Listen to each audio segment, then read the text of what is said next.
Bismillahirrahmanirrahim. Dear students, this is lecture number 32 of the course of Algebraic Topology with course code Math 5127. And in this lecture, we will discuss universal covering spaces, some examples, and universal covering space of wedge sum of circles. Previously, अगर आपको याद हो, हमने पिछले lectures में covering spaces को discuss करते हुए ऑल कवरिंग्स देखी थी सर्कल की, और ways sum of two circles की हमने ऑल पॉसिबल कवरिंग्स भी देख ली और उनके कवरिंग को हासिल करने का एक स्टैंडर्ड प्रोसीजर भी देख लिया। अब हम इस लेक्चर में एक और स्पेशल कवरिंग की तरफ जाएंगे। वो कवरिंग इस लिहाज से स्पेशल होगी कि वो इन सम सेंस तमाम जो कवरिंग्स हैं उनकी भी कवरिंग होगी,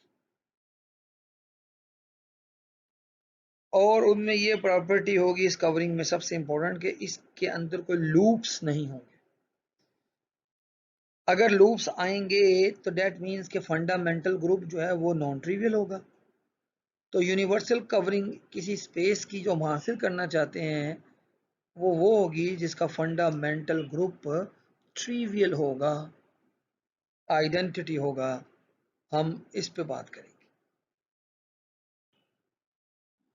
So particularly in this lecture, we are focusing on the universal covering. Universal covering क्या है?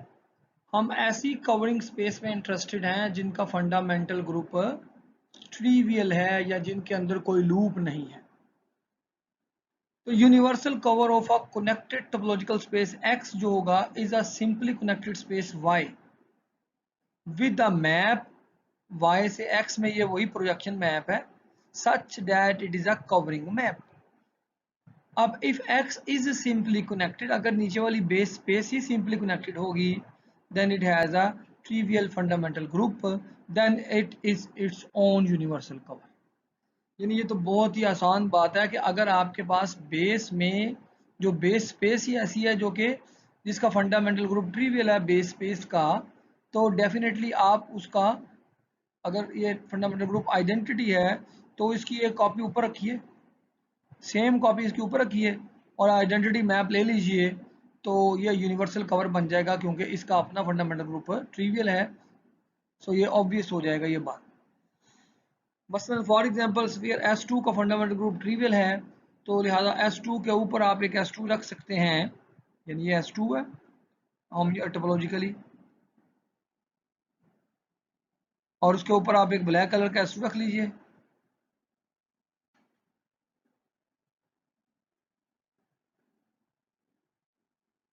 और आइडेंटिटी मैप, प्रोजेक्शन मैप को आइडेंटिटी मैप के तौर पर ले लीजिए, तो ये आपका ये मैप होगा, ये यहाँ पॉइंट जाएगा, ये पॉइंट यहाँ जाएगा। तो ऑब्वियसली ये मैप जो होगा ये हमें बता रहा है कि सफियर ही की यूनिवर्सल कवरिंग है, फंडामेंटल ग्रुप इसका ट्रिवियल है। इसलिए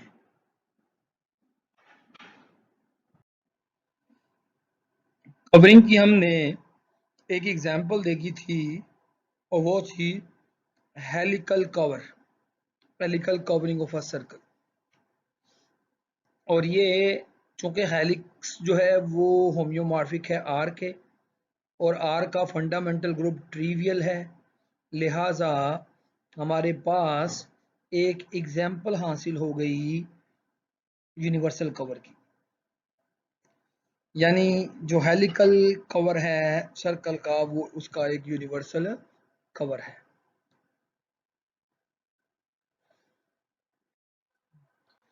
अगर आपको याद हो तो ये एग्जाम्पल हम तफसील से पहले भी देख आए हैं। इस एग्जाम्पल में हमने देखा था कि ये हेलिक्स जो है ये हमारे सर्कल का एक कवर है, और कवरिंग जो हमने बताई थी इसमें कवरिंग मैप क्या था, वो था P of X is equals to X mod 1 if you remember। और हमने इमेज लिया था सर्कल, सर्कल को हमने रिप्रेजेंट किया था 0 से 1 और 0 और 1 को आपस में आइडेंटिफाई कर दिया, ग्लू कर दिया था। तो फिर बताया था कि 0 का इमेज 0 है, 1 का इमेज भी 0 है, 2 का इमेज भी 0 है, -1 का इमेज भी 0 है, -2 का इमेज भी 0 है, 1.5 का 0.5 का इमेज ये है, इसका इमेज भी ये है, एंड सो ऑन। लेकिन अब हमारे पास आर जो कवरिंग है वो उसका फंडामेंटल ग्रुप जो है वो ट्रिवियल है, आइडेंटिटी है, दैट शोज कि ये हमारे पास एक एग्जाम्पल है यूनिवर्सल कवर की।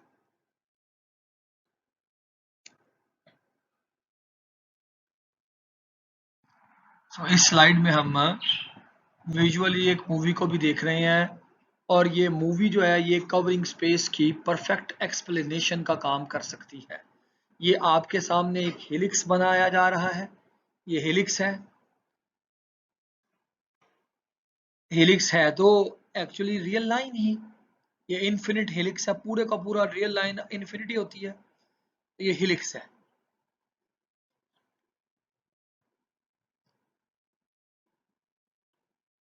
नीचे देखिएगा, नीचे प्लेन नजर आ रही है आपको। अब ये प्लेन है और ये प्लेन के ऊपर जब आपने मूव किया तो हेलिक्स सर्कुलर आपको शेडो नजर आ रहा है। ये जो शेडो है ना सर्कुलर, ये शेडो दरअसल इमेज है ऑफ प्रोजेक्शन मैप का जो हम ले रहे हैं। ये देखें, जब आप ए से बी तक आपने एक आर्क ली तो उसका इमेज सर्कल के ऊपर आ गया, और जब आप मूव करते जाएंगे तो सर्कल के ऊपर आपकी इमेज बनते जाएंगे। देख रहे हैं, ये दोबारा लूप उसके ऊपर चढ़ गया, आपका लूप दोबारा वहीं पे आ गया। और इसी तरह ये एक परफेक्ट एग्जांपल बनी उसकी कवरिंग की। देखें, अगर ये इतना होता, पूरा हेलिक्स ना होता, ये होता तो भी ये कवरिंग होती। तो पूरा हेलिक्स भी कवरिंग है और ये इतना पार्ट भी कवरिंग है। अब इसको देखें, नीचे प्रोजेक्शन को देखिएगा। दूसरे केस में आपके पास जो आया ऊपर वाला पार्ट वो भी कवरिंग है सर्कल की, और थर्ड केस में भी कवरिंग है सर्कल की ही। ऊपर पहले केस में इनफिनिट है और दूसरे केस में आपके पास फाइनाइट, और तीसरे केस में भी फाइनाइट है। ठीक है, तो प्रोजेक्शन मैप शेडो था जो नीचे बन रहा था। गौर से इस तमाम अमल को देखिएगा।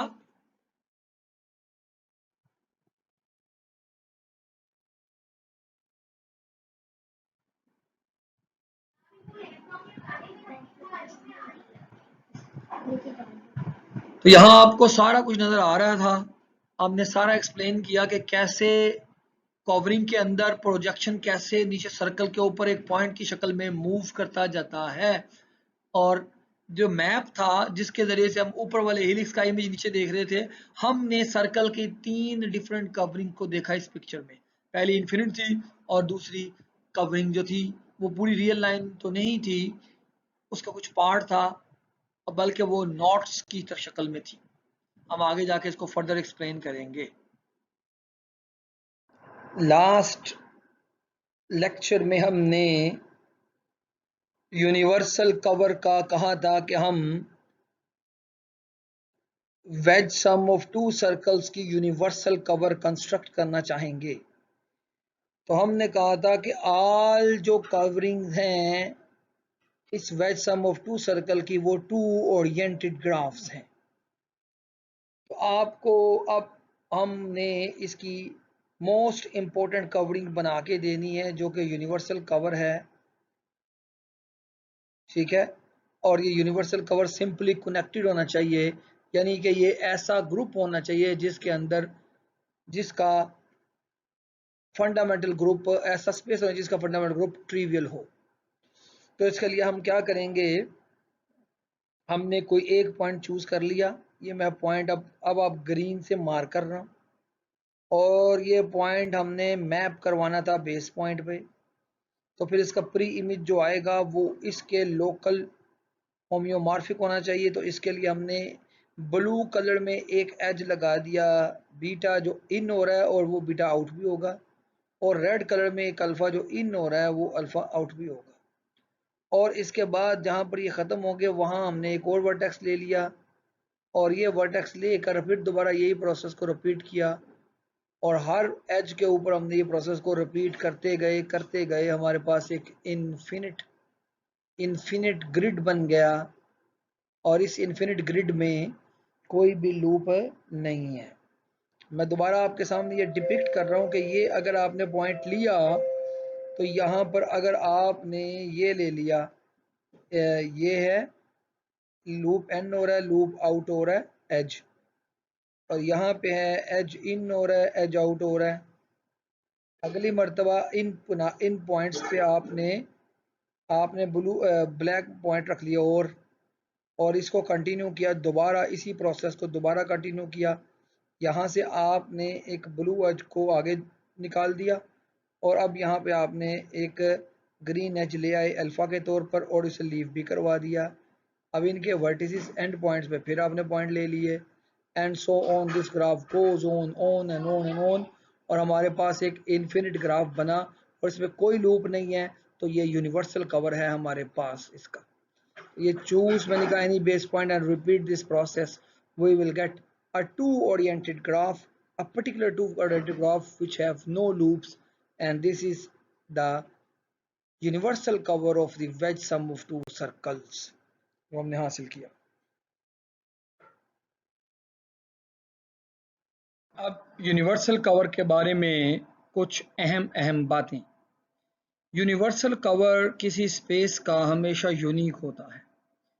प्रीवियस डिस्कशन को देखें तो हमारे पास एक स्पेस की कई कवरिंग्स थी। इनफैक्ट वेज ऑफ सम्स की हमने बेइंतहा कवरिंग्स फाइंड की और ऐसे इनफिनिट मैनी कवरिंग्स उसकी आ सकती हैं, लेकिन यूनिवर्सल कवर उसका एक ही था। यूनिवर्सल कवर की 3 देखी हमने cases. And under very mild assumption always exist, यानी किसी स्पेस की यूनिवर्सल कवर हमेशा एग्जिस्ट करेगी। पहली बात क्या है कि अगर वो स्पेस खुद सिंपली कनेक्टेड है तो उसी को उठा के ऊपर रखिए, प्रोजेक्शन मैप वो आइडेंटिटी लीजिए, तो यही उसकी यूनिवर्सल कवर होगी। और अगर वो सिंपली कनेक्टेड ना हो तो यूनिवर्सल कवर उसकी एग्जिस्ट जरूर करेगी, एक कंडीशन है उसके बाद, और वो यूनिक होगी। So in fact universal cover of a topological space X exists if and only if, पहली हम बात, the space X is connected, X connected हो, locally path connected हो and semi locally simply connected हो। Simply connected space का तो आपको पता है जिसका फंडामेंटल ग्रुप ट्रिवियल हो। Semi locally simply connected space जो है ये कोई रिलेटिवली एक न्यू आइडिया है जो हमने अभी तक नहीं समझा। यानी एक स्पेस को पहले चेक करना पड़ेगा, अगर वो कनेक्टेड हो, लोकली पाथ कनेक्टेड हो और सेमी लोकली सिंपली कनेक्टेड हो, तभी उसका यूनिवर्सल कवर एग्जिस्ट करेगा, वरना नहीं। और जो उसका यूनिवर्सल कवर एग्जिस्ट करेगा ऑब्वियसली वो यूनिवर्सल कवर यूनिक होगा। Semi locally simply connected space को सिर्फ मैं डिफाइन करना चाहूंगा यहाँ पे।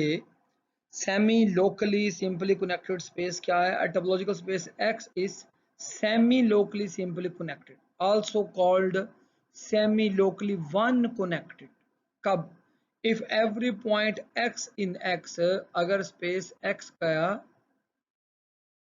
हर पॉइंट जो होगा X स्पेस X के अंदर हैज अ नेबरहुड U, इसका एक नेबरहुड U एग्जिस्ट करे, हर एक पॉइंट के लिए एक नेबरहुड U जरूर होना चाहिए, सच दैट एनी लूप, अगर आप इसमें कोई लूप ले लें, लेट्स से ये लूप ले लें, लेट्स से ये लूप आपने लिया इसमें,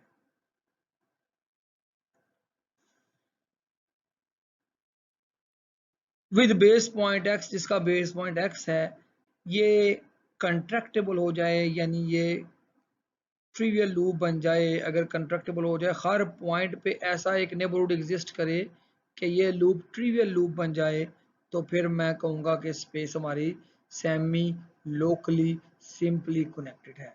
ग्लोबली ना हो, लेकिन हमने देखना है कि लोकली क्या हर पॉइंट के लिए ऐसा नेबरहुड एग्जिस्ट कर रहा है कि आपके उस नेबरहुड के अंदर बेस पॉइंट पे आपका अगर कोई लूप हो तो वो कंस्ट्रक्टेबल हो जाए, होमोटोपिक टू ट्रिवियल लूप हो जाए, तो तब हम कहेंगे कि हमारी space semi locally simply connected है। अच्छा जी, ये property of semi locally simply connectedness जो है ना वो बहुत इंपॉर्टेंट है, क्योंकि हमने लास्ट स्लाइड में देखा it is necessary and sufficient condition for a connected and locally path connected space to have a universal cover. अगर एक स्पेस कनेक्टेड और लोकली पाथ कनेक्टेड हो तो सिर्फ एक ही कंडीशन है कि वो सेमी लोकली सिंपली कनेक्टेड होगी तो उसका यूनिवर्सल कवर एग्जिस्ट करेगा। और यूनिवर्सल कवर अगर एग्जिस्ट करता है तो इसका मतलब ये इसीलिए एग्जिस्ट करता है कि वो सेमी लोकली सिंपली कनेक्टेड है। ठीक है, फॉर एग्जांपल अगर आप अपने सर्कल की एग्जांपल ले लें, सर्कल की एग्जांपल, तो क्वेश्चन के क्या ये सर्कल की यूनिवर्सल कवर होगी, तो उसके लिए देखना पड़ेगा कि क्या ये कनेक्टेड है। नंबर 1, यस कनेक्टेड है। नंबर 2, क्या ये पाथ कनेक्टेड है, very good, piecewise path connected है, लोकली पाथ कनेक्टेड है। और नंबर 3 बात क्या है कि हर पॉइंट के लिए अगर इस पॉइंट को देखें, इस पॉइंट को देखें और इसके अंदर अगर आप मैं ये नेबरहुड ले लूँ, ये वाला ये नेबरहुड ले लूँ और इस नेबरहुड के अंदर अगर मैं ये लूप लूँ तो वो कंस्ट्रक्टेबल हो जाएगा, ये लूप लूँ तो भी कंस्ट्रक्टेबल हो जाएगा बेस पॉइंट। और ये सिर्फ इसी पॉइंट पे नहीं होगा, ये सिनेरियो इस पॉइंट पे भी होगा, इस पॉइंट पे भी होगा, इस पॉइंट पे भी होगा, यानी ये हर पॉइंट के लिए यही सिनेरियो होगा। हर पॉइंट के लिए आपके पास एक ऐसा ओपन सेट एग्जिस्ट कर जाएगा कि जिसके अंदर अगर आप लूप लें तो वो कंट्रैक्टेबल हो जाएगा। दैट मीन्स कि फिर श्योर हो गया कि सर्कल का कोई ना कोई यूनिवर्सल कवर एग्जिस्ट करता है।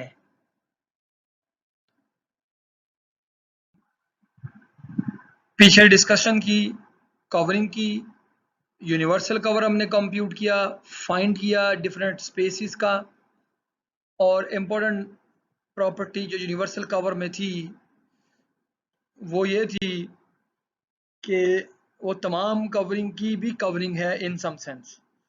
और सबसे इम्पोर्टेंट प्रॉपर्टी है कि कवरिंग स्पेस को जब यूनिवर्सल कवरिंग स्पेस आएगी उसमें कोई भी लूप नहीं होगा। अब सबसे अहम बात मैं यहाँ रिलेट करना चाहता हूँ कि अब जो मेन अगला टारगेट है वो हमारा ये है कि क्या हम fundamental group of the base space और fundamental group of the covering space को किसी ना किसी तरह से आपस में रिलेट कर सकते हैं। यानी क्या कोई ऐसा फिनोमिनन है कि अगर हमारे पास बेस स्पेस का फंडामेंटल ग्रुप हो तो हम कवरिंग का फंडामेंटल ग्रुप हासिल कर लें और या फिर हम उसकी तमाम पॉसिबल कवरिंग्स हासिल कर लें, एंड वाइस वर्सा। यानी अगर हमारे पास कोई ऐसा कोई रिलेशन है कि अगर हमारे पास ऊपर कवरिंग स्पेस में का फंडामेंटल ग्रुप पता हो तो हम बेस स्पेस के बारे में कुछ इंपॉर्टेंट गेस या आइडियाज लगा सकें। नेक्स्ट टारगेट जो होगा हमारा यही होगा। मीनवाइल इसको ख़त्म करते हुए मैं आपको याद करवाऊं कि लास्ट लेक्चर में